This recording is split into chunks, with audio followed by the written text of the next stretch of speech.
Assalamualaikum warahmatullahi wabarakatuh. Perkenalkan, saya Naparianti, NIM 2018143465.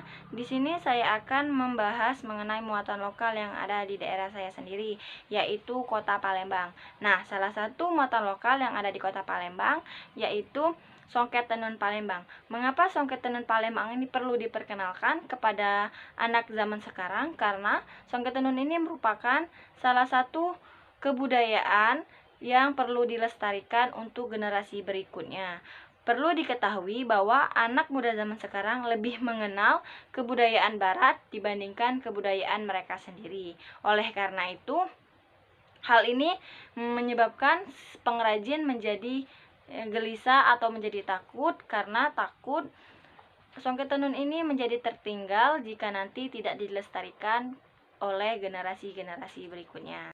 Di sini saya mewawancarai salah satu pengrajin tenun yang ada di Kota Palembang, yaitu bernama Ibu Rohmawati yang berusia 38 tahun. Nah, di wawancara tersebut saya menanyakan beberapa pertanyaan mengenai alat bahan dan cara pembuatan songket tenun Palembang.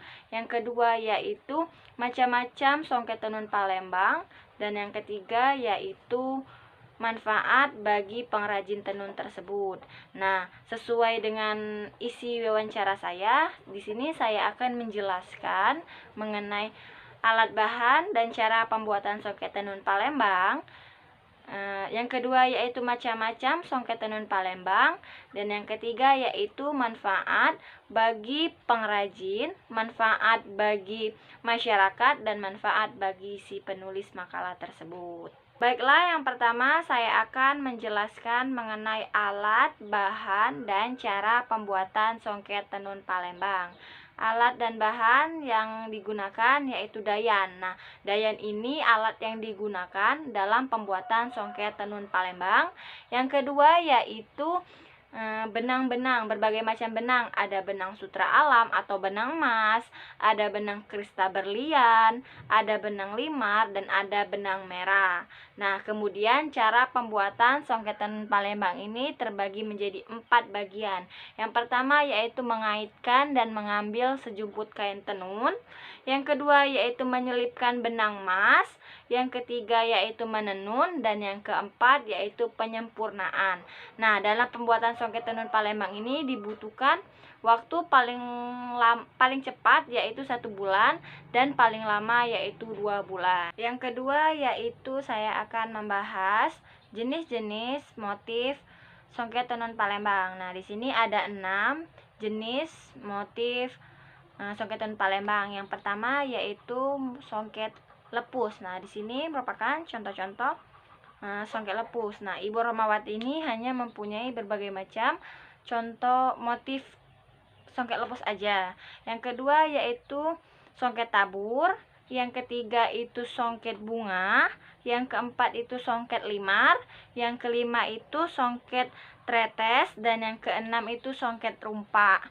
Yang ketiga yaitu manfaat bagi pengrajin, manfaat bagi masyarakat, dan manfaat bagi penulis. Yang pertama yaitu manfaat bagi pengrajin, yang yaitu sebagai mata pencarian atau dapat menghasilkan uang. Yang kedua yaitu dapat digunakan sendiri ketika ada acara-acara tertentu. Yang kedua yaitu manfaat bagi masyarakat, yaitu yang pertama sebagai koleksi, yang kedua yaitu sebagai dapat digunakan ketika adanya acara-acara resmi seperti pernikahan, acara cukur rambut. Nah, yang ketiga yaitu menurut penulis, itu yang pertama dapat mengetahui alat, bahan, dan cara pembuatan songket tenun Palembang. Yang kedua yaitu dapat mengetahui jenis-jenis songket tenun Palembang. Yang ketiga yaitu dapat mengetahui tempat pengelolaan atau tempat pelestarian songket tenun Palembang yang ada di Kota Palembang ini. Demikian yang dapat saya sampaikan. Lebih dan kurang saya mohon maaf. Kepada Allah saya mohon ampun. Wassalamualaikum warahmatullahi wabarakatuh. See you next time.